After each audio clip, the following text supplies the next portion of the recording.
السلام علیکم ورحمۃ اللہ وبرکاتہ بسم اللہ الرحمن الرحیم الحمد للہ رب العالمین والصلاة والسلام علی رسولہ الکریم وعلی آلہ وصحبہ اجمعین۔ تو میں اپنی ویڈیو میں لفظ اسرائیل استعمال نہیں کروں گا۔ لفظ اسرائیل کی جگہ یا تو میں انگریزی میں جیوش زائنسٹ اسٹیٹ بولوں گا۔ اس سے آپ کو سمجھ جانا چاہیے کہ میں کس کے بارے میں بات کر رہا ہوں۔ اس کی وجہ یہ ہے کہ بعض اہل علم یوں کہتے ہیں کہ اسرائیل چونکہ یعقوب علیہ السلام کا نام ہے، یعقوب علیہ السلام پر ایمان لانا ہر ایک مسلمان کے ایمان کا حصہ ہے، تو لہذا چونکہ یہود ہمیشہ سے یہ چاہتے ہیں کہ مسلمانوں کی دنیا اور اخروی زندگی دونوں کو برباد کرنے کی کوشش کی جائے، لہذا اپنے ملک کا نام بھی انہوں نے ایسا رکھا جس میں ایک مقدس نبی حضرت اسحاق علیہ السلام کا ذکر آتا ہے، جن کا دوسرا نام اسرائیل علیہ السلام تھا۔ چنانچہ جب آپ کہتے ہیں کہ اسرائیل پر لعنت ہو، اسرائیل ایسا ہو جائے، اسرائیل ویسا ہو جائے، تو اس میں ایک قسم کا شبہ ہوتا ہے۔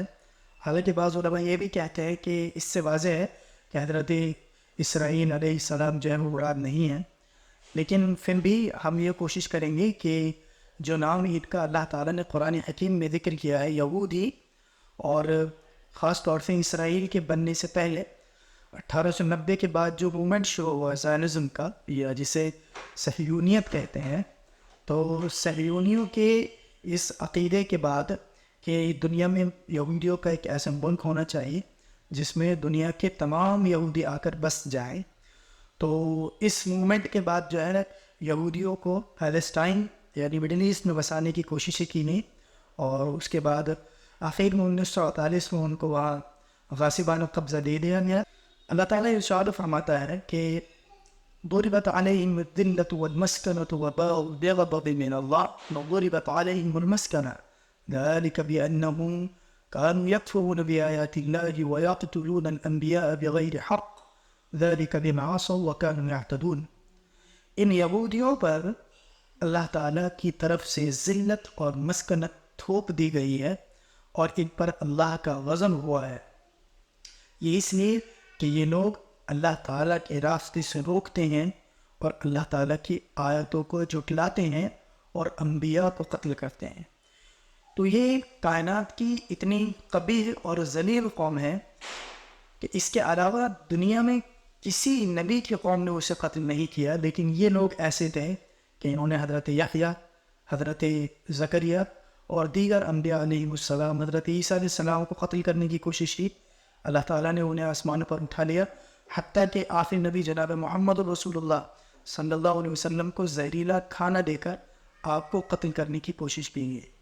تو اس سے ان کا ایک ایٹیٹیوڈ معلوم ہوتا ہے کہ یہ بندر اور خنزیر کی اولاد ہیں، جن کے بارے میں اللہ تعالیٰ نے ارشاد فرمایا وَجَعَلَ مِنْهُ الْقِرَدَةَ وَالْخَنَازِيرَ وَعَبَدَ الطَّاغُوتَ، کہ اللہ تعالیٰ نے ان یہودیوں کو بندر، خنزیر اور طاغوت کے بندے بنا دیا۔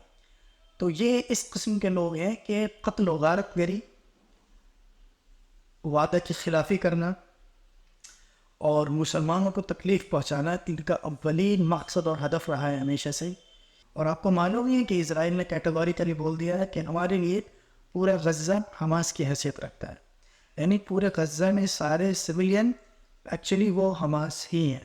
اور آپ کو معلوم ہے کہ یہ ہیومینیٹیرین کرائم ہے، یہ تو حقیقت جینوسائیڈ ہے۔ جو آیت میں نے ابھی تھوڑی دیر پہلے آپ کے سامنے پڑھی تھی، اس آیت میں اللہ تعالیٰ نے یہی بات بیان کی ہے کہ ان پر ذلت اور مسکنت تھوپ دی گئی ہے، جہاں بھی رہیں گے دنیا میں ذلیل رہیں گے۔ دو چیزیں ہو سکتی ہیں، الا بحبل من اللہ وحبل من الناس۔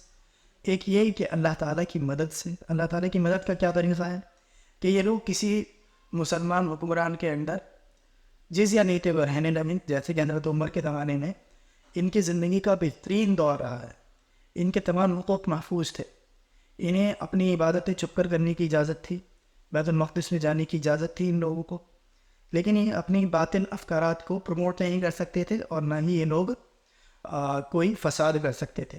تو اللہ تعالیٰ نے کہا کہ یا تو اللہ تعالیٰ کی مدد ان کے شامل حال، تو مدد کا مطلب یہی ہے اللہ تعالیٰ کی طرف سے کہ اللہ تعالیٰ کی تائید، یعنی یہ لوگ یا تو اسلام لے آئیں یا پھر مسلمان حکومت میں ذلیل ہو کر جزیہ رہ کر رہنا پسند کریں۔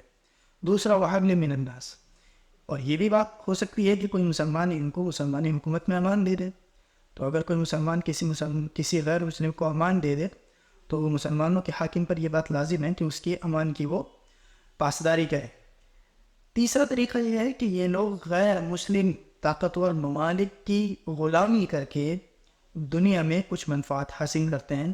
اور آپ دیکھ سکتے ہیں کہ بائیڈن جو ایک زائرسٹ ہے وہ خود بولتا ہے کہ زائرسٹ ہونے کے لیے یہودی ہونے کی ضرورت نہیں ہے. یہی وجہ ہے کہ یہودیوں کا ایک گروہ جو اسرائیل یعنی اس صہیونی اسٹیٹ سے باہر ہے وہ لوگ اسرائیل کے خلاف پروٹیسٹ کرتے ہیں. وہ جیوز اسٹیٹ جو ان لوگوں نے بنایا ہے یہ تورات کی تعلیمات کے خلاف ہے. چونکہ اللہ تعالیٰ نے جب موسیٰ علیہ السلام کے زمانے میں ان سے کہا تھا ادخلوا الارض المقدسۃ التي كتب اللہ لکم، اس مقدس زمین میں داخل ہو جاؤ اور اپنی پیٹھوں کے بل نہ پھرو، یعنی اپنی پیڑھیوں کے بل الٹے نہ ہو جاؤ. تو اللہ تعالیٰ نے ان سے کہا کہ تم قدس میں داخل ہو، فَإِذَا دَخَلْتُمُوهُ فَإِنَّكُمْ غَالِبُونَ، جیسے ہی تم داخل ہوگے تو اللہ تعالیٰ تم پر نصرت اور فتح لکھ دے گا. لیکن انہوں نے اس وقت کیا کہا؟ یا موسیٰ اذهب انت وربك فقاتلا، تم اور تمہارا رب جاؤ اور جہاد کرو، انا ہاہنا قاعدون، ہم تو یہاں بیٹھے ہوئے ہیں. تو یہ وہ سزا ہے جس سزا کی وجہ سے اللہ تعالیٰ نے ان کو پوری دنیا میں ذلیل کیا ہے، کیونکہ یہ انبیاء کو قتل کرتے تھے، اللہ تعالیٰ کی آیات کا انکار کرتے تھے، لوگوں کو اللہ تعالیٰ کے راستے سے روکتے تھے. یہی وجہ ہے کہ اللہ تعالیٰ نے ان کے اور مشرکوں کے بارے میں، مورتی پوجکوں کے بارے میں فرمایا لَتَجِدَنَّ أَشَدَّ النَّاسِ عَدَاوَةً لِلَّذِينَ آمَنُوا الْيَهُودُ، کہ مسلمانوں کی دشمنی میں سب سے زیادہ سخت یہود ہیں. وَالَّذِينَ أَشْرَكُوا، اور وہ لوگ جو مشرک ہیں، جو مورتیوں کی پوجا کرتے ہیں. وَلَتَجِدَنَّ أَقْرَبَهُم مَوَدَّةً لِلَّذِينَ آمَنُوا الَّذِينَ قَالُوا إِنَّا نَصَارَىٰ، اور رہے وہ لوگ جو اپنے آپ کو کہتے ہیں کہ ہم نصارہ یعنی آج کے زمانے میں کرائسٹ ہیں، یہ مسلمانوں سے زیادہ قریب ہے. وجہ کیا ہے؟ ان میں قسیس اور رہبان ہیں، ان میں صوفی لوگ ہیں اور عبادت گزار لوگ ہیں. وَهُمْ لَا يَسْتَكْبِرُونَ، اور وہ تکبر نہیں کرتے ہیں. اس لیے یہ ذہن میں رکھیں کہ آپ کے پاس جو خبریں ان کے بارے میں آ رہی ہیں وہ پتہ نہیں کہ صحیح یا غلط ہیں، لیکن انشاءاللہ اس سیریز میں ہم قرآن حکیم کے حوالے سے اور اللہ تعالیٰ کے رسول کی تعلیمات کے حوالے سے آپ کو یہ بتانے کی کوشش کریں گے کہ اصل میں یہود اور صہیونیت کا کیا ایٹریبیوٹس ہیں.